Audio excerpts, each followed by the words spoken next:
These are my questions. The first of which is, aside from the Holy Bible, is there another source of truth for the salvation of souls? At ang pangalawa po, after Paul, the other apostles, including Peter, who were the leaders of the Church of God?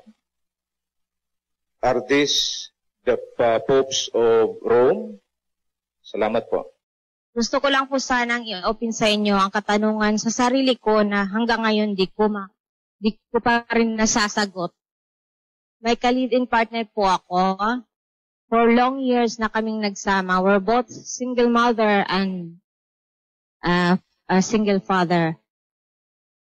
Nararamdaman ko kasi na parang wala akong assurance sa kanya. At tinitake for granted lang ang relasyon namin. Hindi ko alam kung talagang kami. Sana po mapayuhan mo ako at talaga isa pang tanong na masama po ba yung nagsasama na hindi kasal? Gusto ko lang pong itanong, naayon po ba sa Biblia ang isang pag-oopera sa isang tao, lalo na po ang craniotomy?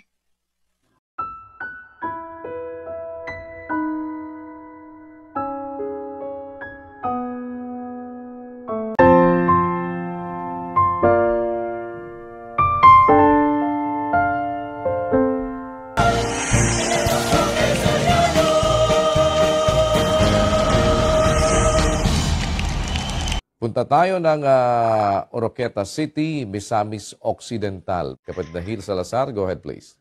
Salamat po sa Diyos. Kasama po natin dito po sa Oroqueta City, si Ginoong Sanevier Patok. Narito po siya, kapatid na Eli.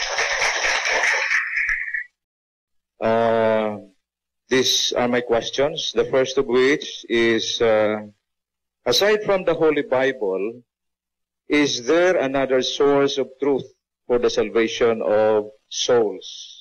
At ang pangalawa po, after Paul, the other apostles, including Peter, who were the leaders of the Church of God? Are these the popes of Rome? Salamat po. We thank you for coming, Mr. Patok.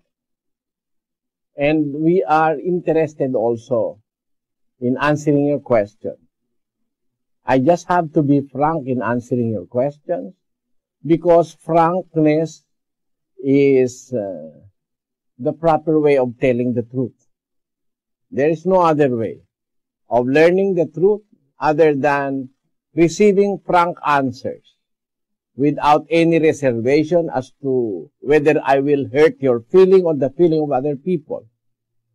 Sa tanong mo, is there another source of truth for the salvation of souls? The Bible is a book which came from God, that is proven by scientific proof, spiritual, moral, historical. The Bible is undoubtedly a book which came from the Creator. There are things in the Bible written which cannot be written by man, by his own understanding and knowledge. The wonder of the Bible is it's a book that can prove the authenticity of itself. The Bible may not speak audibly, but the pages of the Bible proves to us that the information in this book came from someone who knows what will happen in the future. And there is no human, I emphasize, there is no human which is able to tell what is going to happen in the future. And there is no other, or there are no other religious books that have prophecies as sharp, with surgical sharpness as the Bible have. Ganito yon, kapatid. Walang libro ng relihiyon na nagsasabi kung ano ba mangyayari 2,000, 3,000 years after. Bakit? walang may kapasidad na magsabi ng mangyayari sa futuro o sa future, maliban yung nakakaalam ng katapusan. Basahin natin ang aklat ng Isaias 46:9.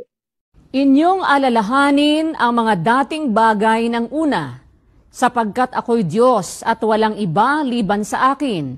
Ako'y Diyos at walang gaya ko, na nagpapahayag ng wakas mula sa pasimula. Walang gaya ko, sabi ng Diyos. There is none like me. There is none like me, sabi ng Diyos, declaring the end from the beginning, and from ancient times the things that are not yet done, saying, my counsel shall stand, and I will do all my pleasure. It is a very challenging declaration of the Lord God of the Bible. He said, there is none like me. That is a guarantee, and that is also a challenge. There is none like me, declaring the end from the beginning.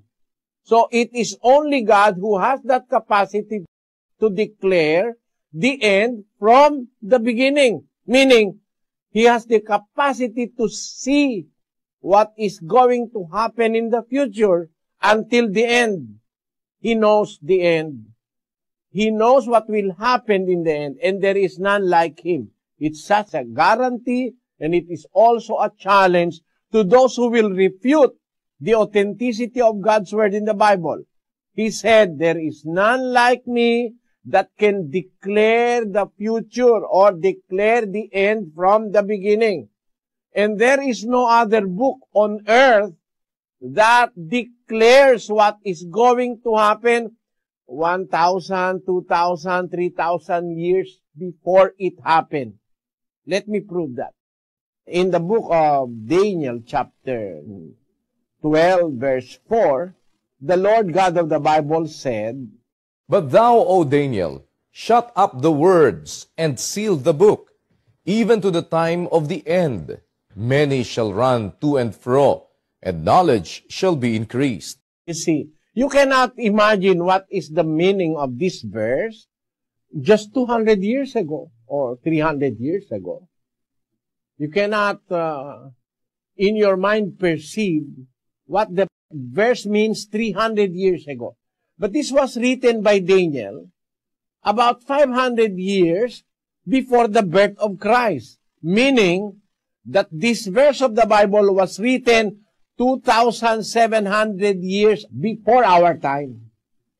Because the book of Daniel was written in 536 BC, meaning 536 plus 2,000, it's more or less 2,600 years ago, when this prophecy of Daniel was written by the inspiration of God's Spirit. And what does the prophecy say? Thou, O Daniel, shut up the words and seal the book, even to the time of the end. There is what the Bible calls time of the end. What is that particular time in history? It says, many shall run to and fro, and knowledge shall be increased. There is no other time in the history of humanity like our time, where many are running to and fro physically. Physically, there are land vehicles in the seas, in our oceans. Many are running to and fro, sea crafts, and even under the sea, there are submarines running to and fro. A nation is spying the boundaries of other nations. And in the air, many are flying to and fro, from airport to airport. So this prophecy of Daniel is very much apparent in our time. Many shall run to and fro, and knowledge shall be increased. There is no other book saying what will happen precisely in the future other than the Bible, because it is the book that was caused by God to be written through His holy prophets and apostles, And God guarantees one thing in the Bible that no other book can claim. The Bible tells us, I am the Lord and there is none like me that can declare the end from the beginning. From ancient times, the things that are not yet done. You see, it's only the Bible that contains prophecy of future events. Very precisely, they are now being revealed in our times. The preciseness of all the prophecies of the Bible is something nobody can refute. For example, in the year about 30 or 34 AD, the Lord Jesus Christ speaks of a war. And he said that there will be war in Jerusalem, wherein the temple will be destroyed. There is no stone on top of another stone that will remain. Every stone will be turned, and that is the destruction of the temple in Jerusalem. The Lord Jesus Christ said that about the year 30 or 34 AD. It happened very precisely after the assumption of the Lord Jesus Christ in the year 70 AD. In the year 70 AD, the Roman army ransacked the city of Jerusalem, destroying even the temple, which is regarded by the Jews as the most sacred place of their worship. Nagkaroon ng digma sa Jerusalem anyo 70. Ito ay sinabi ng Kristo na tupad sa tamang panahon. At bago pa si Kristo, hinulaan na yan ng mga propeta na magkakaroon ng destruction sa Jerusalem. Basahin natin ang Daniel 9:2. Nang unang taon ng kanyang paghahari, akong si Daniel ay nakaunawa sa pamamagitan ng mga aklat ng bilang ng mga taon na sinalita ng Panginoon kay Jeremias na propeta dahil sa pagkaganap ng pagkasira ng Jerusalem, 70 taon. Exactly. Ang pagkasira ng Jerusalem, 70 taon. Nasira ba ang Jerusalem? Itong hula ni Propeta Daniel na ito, ay inulit ito ni Kristo na magkakaroon ng pagkasira sa Jerusalem na sinasabi si Propeta Jeremias, sabi ni Propeta Daniel, naunawa ko, merong mangyayaring pagkasira sa Jerusalem, 70 taon ang ganap, masisira ang Jerusalem. At naganap nga ito. Sinira ng Roman army ang templo sa Jerusalem dahil nagkaroon ng gera. Yun ang sinasabi ni Kristo, makakarinig kayo ng digmaan, sabi niya sa mga alagad.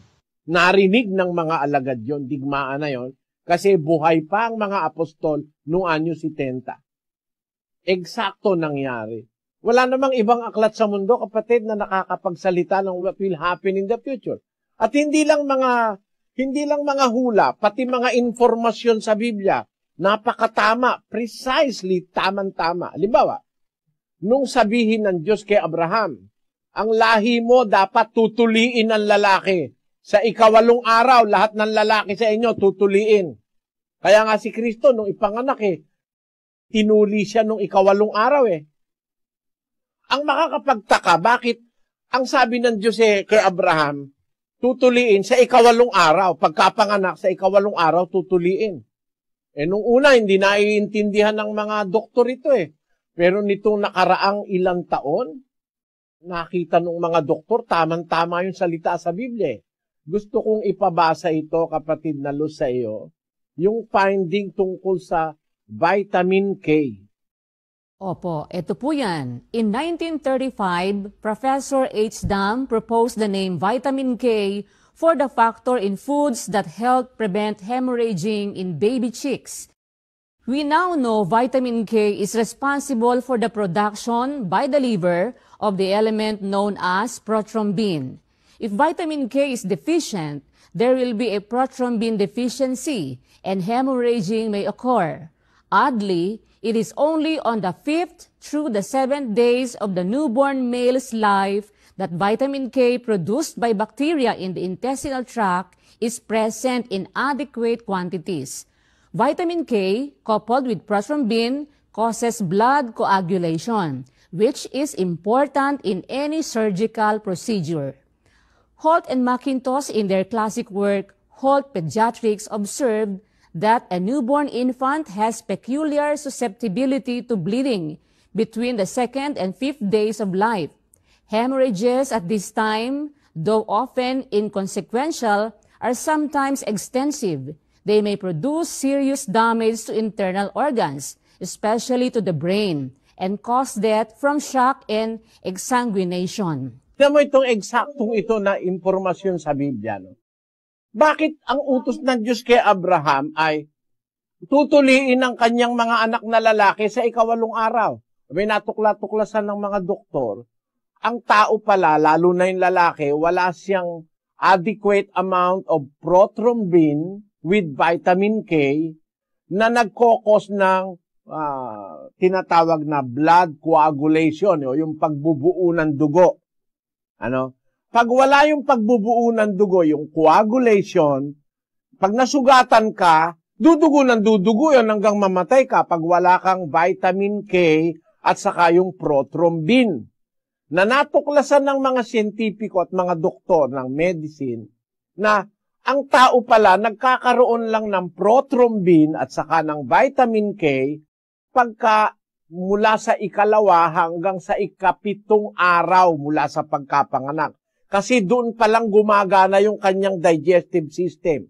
It is interesting to note that the digestive system through the liver produces vitamin K.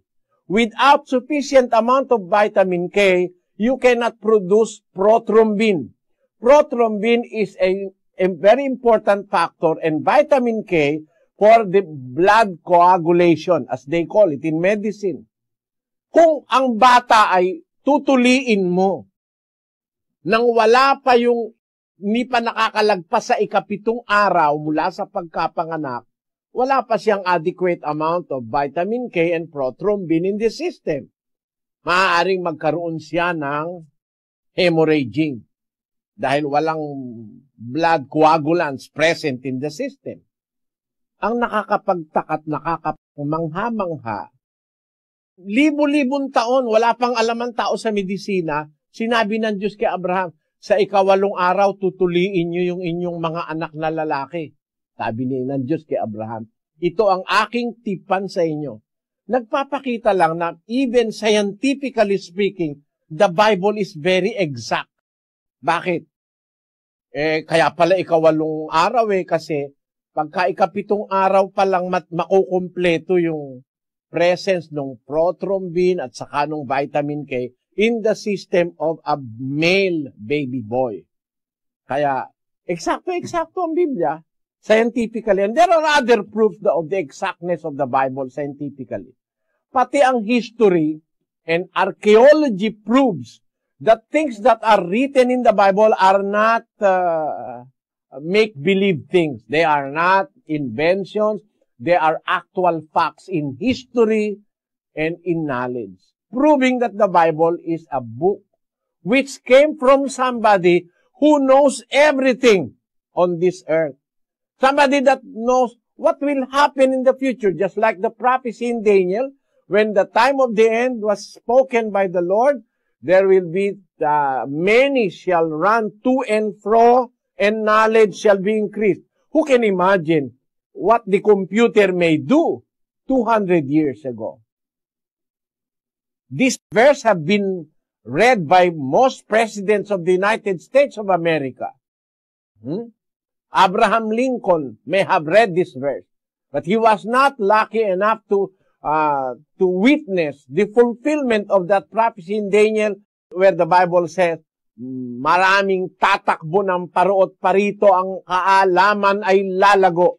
200 taon na nakakaraan, di naman mo maiintindihan pa itong masyado Pero ngayon maintindihan mo, gaano ba kalago ang kaalaman ngayon?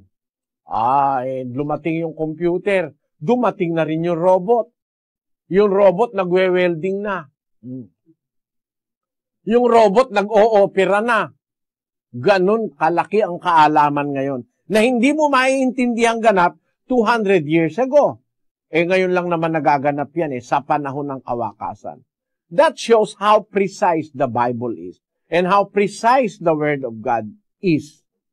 Kaya, ang lahat ng impormasyon na sa Biblia, pinapatutuhanang galing sa Diyos ng istorya, ng siyensya, ng ating common sense, ng ating understanding, napapatunayang totoo ang Biblia at walang ibang aklat na ganito. Kaya to your question, is the Bible the only source of truth for the salvation of souls? My answer is very, very big yes. It's the only source of truth for salvation. I have read much of religious books that are available at my reach. The Vedas of the Hindus, the book of the Baha'i faith, allegedly dictated by God to Baha'u'llah and Shoghi Effendi. I have read those books. I have read the doctrines of the Catholic Church, the faith of our fathers. I have read practically all bases of religious belief. And I have found the Bible to be the only book it's speaking of the absolute truth. Mahirap lang sabihin sa'yo lahat-lahat, kapatid. Bawa, nabasa ko yung sinulat ni Shoghi Effendi, yung relihiyong galing sa Iran. Bagay, yung Iran, malapit sa pinanggalingan ng Kristyanismo yun. Yung Baha'i faith, sabi, lahat nang nilikha ng Diyos, dalawa-dalawa. Meron laging katumbas. Parang ibon, merong pakpak na kaliwa, may pakpak na kanan. Yun ang sabi raw. Galing daw sa Diyos yun. Sabi ko, mali. Bakit? Hindi totoo na lahat ng nilikha ng Diyos, dalawa-dalawa. May babae raw, may lalaki. Bakit? Merong mga nilikha ng Diyos, walang lalaki, walang babae. Those creatures that produce through asexual reproduction. Wala namang babae at lalaki pagkakailangan sa asexual reproduction. Meron kasing mga creatures na walang lalaki, walang babae. Dito pa lang malina si Baha'u'llah, yung Baha'i faith. Doon pa lang, very simple, a little knowledge of science will disprove the faith of the Baha'i faith. Let us read the Baha'i faith. Sister Luz. The world of humanity has two wings. One is woman and the other man. Not until both wings are equally developed can the bird fly. Should one wing remain weak, flight is impossible.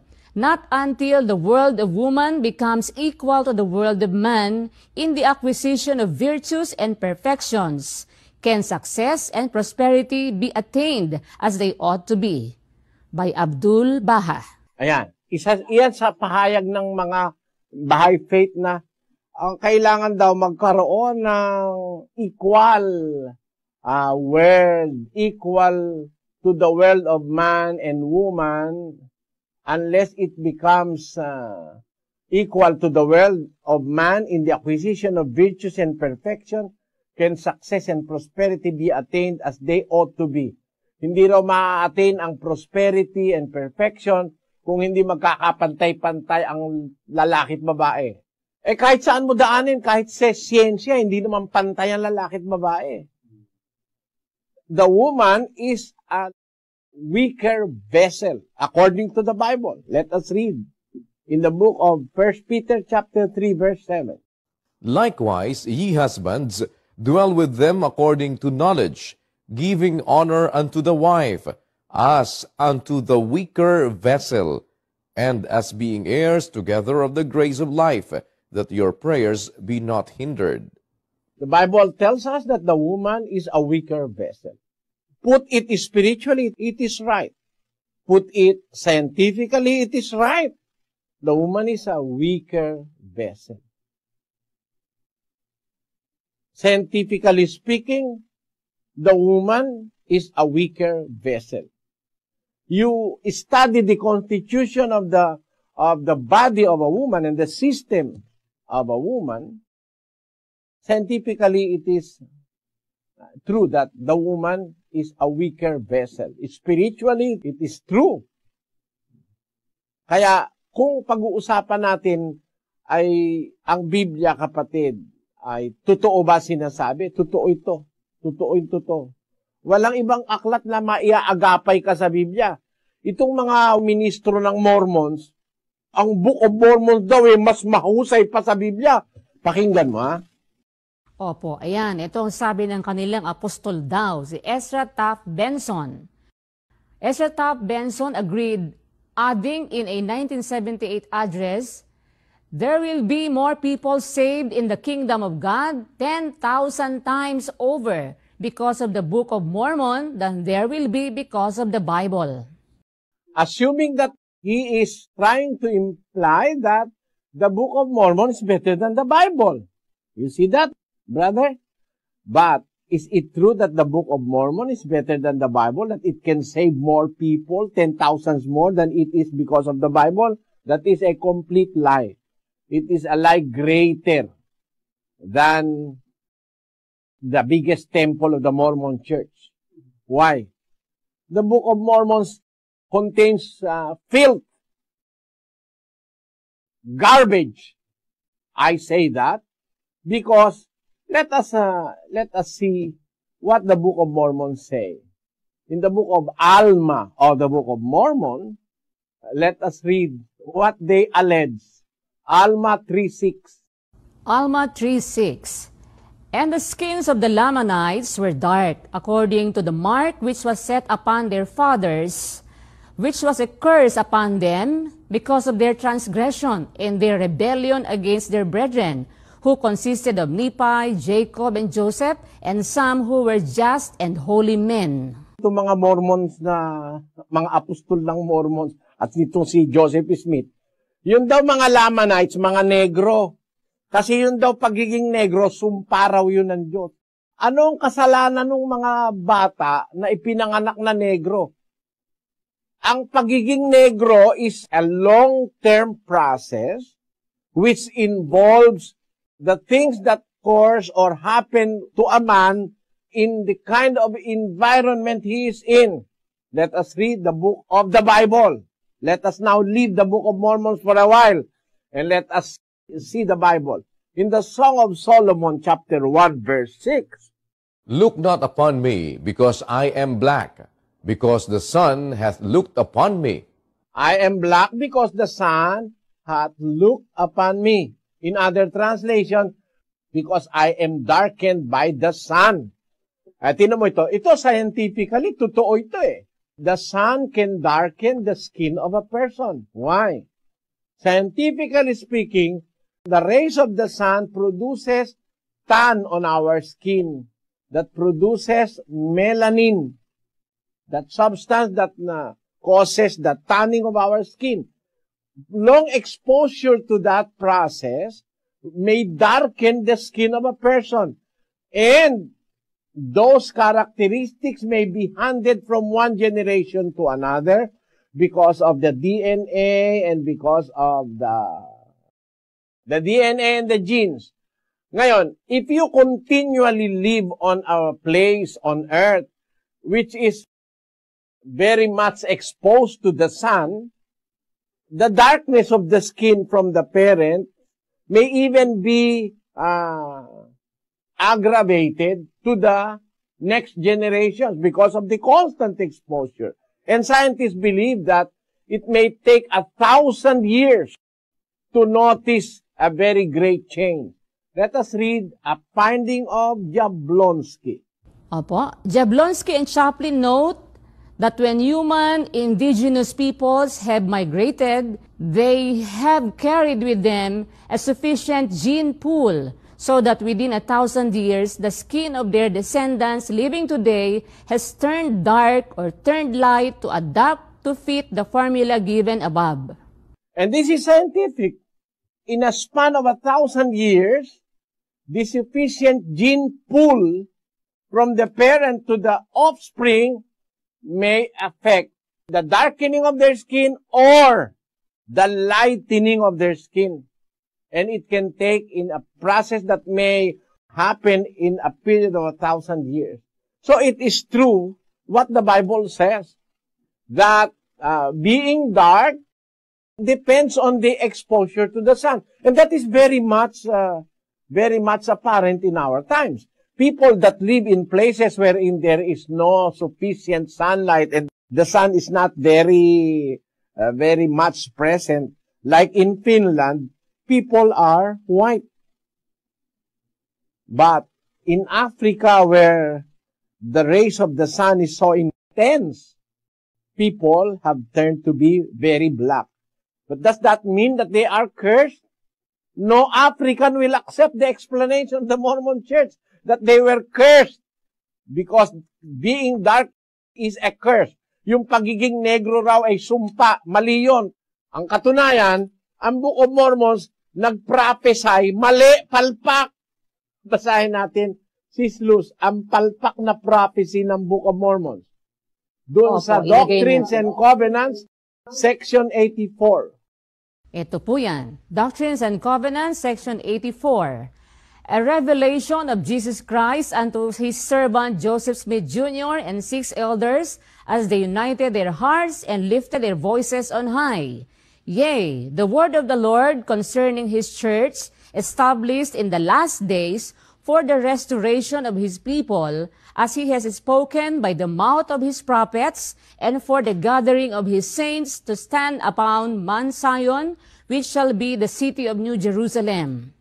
Which city shall be built, beginning at the temple lot, which is appointed by the finger of the Lord in the western boundaries of the state of Missouri, and dedicated by the hands of Joseph Smith Jr. and others with whom the Lord was well pleased. Verily, this is the word of the Lord, that the city New Jerusalem shall be built by the gathering of the saints, beginning at this place, even the place of the temple, which temple shall be reared in this generation. Tamo, de palpak. Sabi ni Joseph Smith, dito ka sa western boundary of the state of Missouri. Yung lugar na yon, ang tawag ngayon doon, Independence, sa Missouri. Doon daw itatayo ng Diyos ang bagong Jerusalem. Na yun daw ay i-dedicate yung itatayong temple doon, i-dedicate daw ni Joseph Smith. Ang kaso namatay si Joseph Smith, wala silang naitayong temple doon eh. Daan taon na nakakalipas, hindi nagkatotoo na nagkaroon ng temple ng bagong Jerusalem sa state of Missouri. Paano ka ngayon maniniwala sa impormasyon dyan eh? Pati prophecy dyan eh, mali. Kaya kung maniniwala kayo dyan sa mga libro-libro ng mga relihiyong mali, nasa sa inyo na lang yon. Pero ako naninindigan, kahit kanino patutunayan ko, ang exactness, ang preciseness ng Word of God in the Bible, scientifically, historically, proves to us that the Bible is the only book available on earth that can provide humanity with the fullness of the truth for salvation. Amen. That is my answer to your question.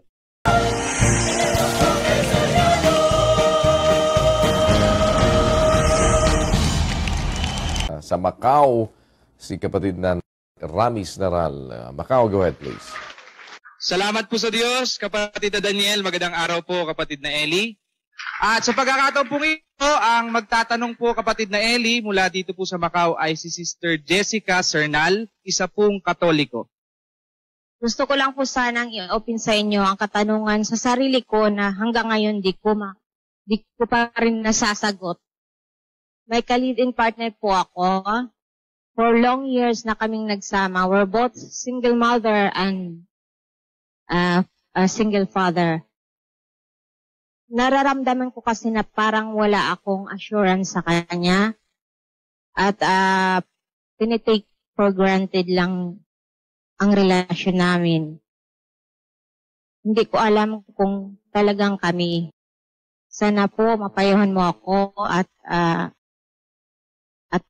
talaga isa pang tanong na masama po ba yung nagsasama na hindi kasal? Alam mo, kapatid na Jessica, yung kasal naman alam mo, kung sabihin ko sa'yo, kung mas mabuti pa nga yung kasal sa gobyerno kaysa sa kasal sa relihiyon eh. Kasal ng pastor, may handog. Pinagkakakwartahan nila yung kasal na yan eh. Pero kung pag-uusapan natin Biblia, no? Ang mahalaga hindi naman yung dokumento o yung akto ng kasal eh. Ang mahalaga, yung sincerity ng bawat isa in going together or in living together as husband and wife. Basahin natin ang Galatia Kapitulo 3, versikulo 15. Mga kapatid, nagsasalita ako ayon sa kaugalian ng mga tao. Bagamat ang pakikipagtipan ay gawa lamang ng tao, gayon may pagkapinagtibay, sino man ay hindi makapagpapawalang kabuluhan o makapagdaragdag man. Ayan, maliwanag yung salita dyan, kapatid, Bagaman ang tipan, tao lang ang gumawa, kahit na ang tipan ay between two persons, two humans. Pero pagka napagtibay na yon, ratified, what is the ratification? Kung pumayag ka, kung pumayag siya, nagkaroon kayo ng mutual understanding between you both, yung inyong pinag-usapan magsasama kayo bilang mag-asawa, kinikilala na ng Diyos yun Kahit hindi ka pa ikasal ng seremonya ng kasal ng pari Bakit? Si Maria at si Jose, wala namang kasal Kinasal ba si Maria at si Jose? Wala kang mababasa sa Biblia, kinasal sila. Pakinggan mo sa 1:18 ng Mateo. Ang pagkapanganak nga kay Heso Kristo ay ganito, nang si Maria na kanyang ina ay mag-aasawa kay Jose. Bago sila magsama, ay nasumpungang siya'y nagdadalang tao sa pamamagitan ng Espiritu Santo. At si Jose na kanyang asawa, palibhasa'y lalaking matuwid at ayaw na ihayag sa madla ang kanyang kapurihan, ay nagpasyang hiwalayan siya ng lihim. Datapwat samantalang pinag-iisip niya ito.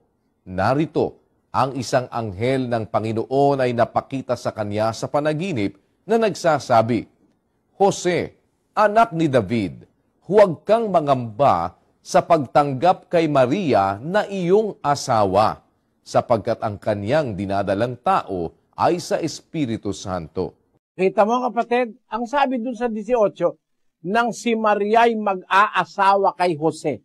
Ibig sabihin, they are steady. Magnobyo sila ni Jose. Mag-aasawa pa lang siya. Pero bago pa sila magsama, bago pa sila formal na makasal, kung may formal mang kasal noon, nagdalang tao na si Maria dahil kakasangkapanin siya ng Diyos para iluwal si Kristo. Ang pasya ni Jose, hihiwalay siya kay Maria dahil ang hinala ni Jose, nakaliwa siya ni Maria. Pero ang sabi sa kanya ng anghel, huwag kang mangamba sa pagtanggap kay Maria na iyong asawa. Asawa na ang tawag Magka-engage pa lang sila, asawa na ang tawag, kinikilala na ng Diyos. Dahil meron silang mutual understanding ni Maria. Huwag kang mangamba sa pagtanggap kay Maria na iyong asawa sapagkat ang kanyang dinadalang tao ay sa Espiritu Santo. Ibig sabihin, kapatid? Without the formal marriage ceremony, Joseph and Mary is acknowledged by God as a couple. Asawa na ni Jose si Maria. Kaya nga sabi niya, huwag mong iiwan yan. Ang kanyang dinadalang tao, hindi gawa ng kahit sino yan. Yan ay lalang ng Espiritu Santo. Pinakikita ko lang sa iyo, ang mahalaga kasi sa magsasamang lalaki at babae, yung pact between them. Hindi yung kasulatan. Kahit pirmahan mo lahat ng dokumento sa pare, pagkatapos ng 3 buwan, magsasabunutan kayo, walang kwenta yun. Di ba? Ang ibig kong sabihin, kapatid, ganito. Ikaw ang makakaalam nung kalagayan mo. Kasi sabi mo, single father yung kapartner mo ngayon, single mother ka naman. Meron na kayong both past history of having been with another man and another woman. Ngayon, parang taken for granted ka. Siguro, hindi ka masyadong mahal ng lalaki. Kasi, kung mahal ka niya talaga, whatever your condition may be, meron akong alam, 3 nga yung anak, pinakasalan nung lalaki. Binata pa yung lalaki, sa yung case, siya rin meron na ring past, Dapat maging siya, concerned at saka maging caring siya. Sa aking analysis, sabi mo na take for granted ka, siguro hindi talaga kayo dapat sa isa't isa. Kung halimbawa, ikaw ay mag-aasawa, siguro mas maganda kung mag-aasawa ka, kapatid, humanap ka na nung talagang mahal ka. Sabi nga nung lola ko mag-asawa ka, kung mag-aasawa ka, yung mahal ka. hindi mahalaga yung mahal mo, sabi niya. Doon mali ang lola ko. Pero, ang sabi niya, hindi mahalaga kung mahal mo, kailangan mahalaga, mahal ka. Kasi, pag ka mahal ka, talagang maganda yon. Pero pag mahal mo lang, hindi ka naman mahal, pangit yun. Kaya ibig kong sabihin doon, kapatid, yung compatibility, madidetermine mo yon if the man you are with ay merong care, merong pangangalaga sa inyo, merong kiber. Kasi sa Biblia, ganito sa 5:8 ng unang Timoteo, ganito nakasulat. Datapwat kung ang sino man ay hindi nagkakandili sa mga sariling kanya, lalong-lalo na sa kanyang sariling sangbahayan, ay tumanggi siya sa pananampalataya at lalong masama kaysa hindi sumasampalataya. Ang analysis ng Diyos, ang isang tao na hindi niya kinakandili yung kanyang sarili, lalo na yung pamilya niya, masamang tao yun. Kaya yung mga irresponsabling ama, irresponsabling ina, considered ng Biblia yun masamang tao. Pag hindi nagpapahalaga at nagkakandili sa kanyang sariling sambahayan.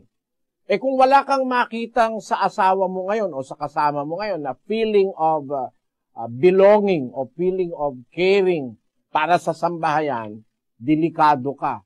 You might as well spend the rest of your life in agony. Kaya, yung marrying, if you are marrying someone, you have to consider also the rings that goes with it. Sabi nung nabasa kong isang katatawanan. Yung pag-aasawa na maraming rings.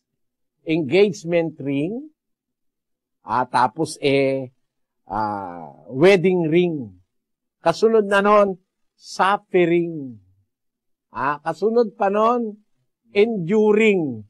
At marami pang mga ring. Sana mag-ingat ka before making your final decision as to the person you are planning to live your life until death. Yun ang aking masasabi sa iyo, kapatid. Salamat po, Brother Eli.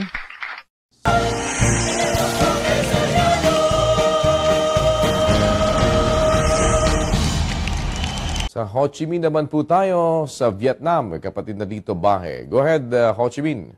Salamat po sa Diyos, kapatid na Daniel, sa ganito pong pagkakataon. Kapatid na Eileen, narito po ang magtatanong, si kapatid na Renisa Regalado, 23 years old, isa po siyang Catholic. Gusto ko lang pong itanong, naayon po ba sa Biblia ang isang pag-oopera sa isang tao, lalo na po ang craniotomy? Alam mo, kapatid, sang-ayon ng Diyos doon kasi ang Diyos mismo nag-opera rin Basahin natin ang Henesis Kapitulo 2 at versikulo 21. At hinulugan ng Panginoong Diyos ng di kawasang himbing ang lalaki, at siya'y natulog, at kinuha ang isa sa kanyang mga tadyang, at pinapaghilom ang laman sa dakong yaon. At ang tadyang na kinuha ng Panginoong Diyos sa lalaki ay ginawang isang babae, at ito'y dinala niya sa lalaki. At sinabi ng lalaki, ito nga'y buto ng aking mga buto, at laman ng aking laman. Siya'y tatawaging babae sapagkat sa lalaki siya kinuha. Kita mo, kapatid? Di ba ang Diyos yan nag-opera unang-una, and the product of that operation is Eve. Ang produkto nun si Eva. Kinuha niya isang tadyang ni Adang, yung tadyang na yun ang ginawa niyang si Eva. Paano naman makukuha yung kung hindi inopera yung flesh ni Adan? Kaya ang sabi sa Biblia, pinaghilom. Ibig sabihin, hiniwa ng Diyos yun, no? Pinaghilom ang laman sa dakong yaon na pinagkuhanan niya ng tadyang ni Adan para gawin niya si Eva.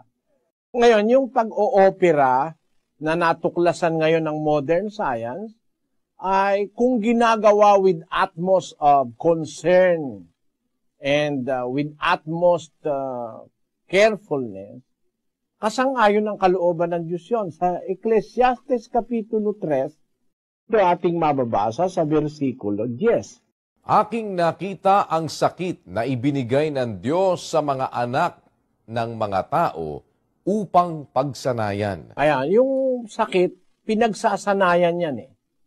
Sa isang banda, yung doktor nagsasanay, at yung katawan ng tao nagsasanay din maka-adapt sa sakit. Kaya sa ating katawan, pagka nagkasakit ka, halimbawa, nagkaroon ka ng beke, dalawang side, kanan at kaliwa, may beki ka, napapagsanayan ng katawan na ngayon, magpuproduce siya ng mga antibodies para pagdating ng pangalawang pagkakataong sasalakayin ka nung virus nung beke, ay meron ka ng depensa, na-immune ka na. Parang, ang tawag doon, immune ka na doon sa virus ng beke. Yun din ang prinsipyo nung tinatawag nating immunization eh, yung bakuna. Binalagyan ka na nung virus para mag-produce na yung katawan mo ng antibodies para pagdating nung malakas na virus o bacteria ay meron ka ng panlaban. Yan ang mga tinatawag sa medisina na similia similibus curantur. Yan eh, termino ng mga doktor yan eh, saka ng mga siyentipiko eh. Similia similibus curantur. Ibig sabihin, yun ang ideya ng tinatawag natin na vaccination eh. Yan kasi bunga ng pag-aaral ng mga tao. Ngayon, kung ang tinatanong mo kapatid, yung craniotomy, which is a delicate operation, pwede rin yun kasi doctors will not do that kung wala naman chance of survival. Di ba? In cases very necessary for that kind of operation, wala namang labag sa Biblia yon. Ang Biblia kasi is pro-life. Ito'y nasa panig ng buhay. Yun din naman ang pinapractice ng medicine to save life. Kung merong mang doktor na ang pinapractice to save money, mali na yung prinsipyo niya. Pero ang talagang profession ng pagiging doktor is to save life. Huwag naman magagalit yung mga doktor. Meron kasing mga doktor to save money. Kaya kahit mapirwisyo pasyente niya, basta kumita lang siya, okay lang sa kanya. Pero in cases like what you are asking now, wala akong makita sa Bibliang yun ay mali. Tignan natin, Sis Luz, ang kahulugan ng craniotomy. A craniotomy is a surgical operation in which a bone flap is temporarily removed from the skull to access the brain.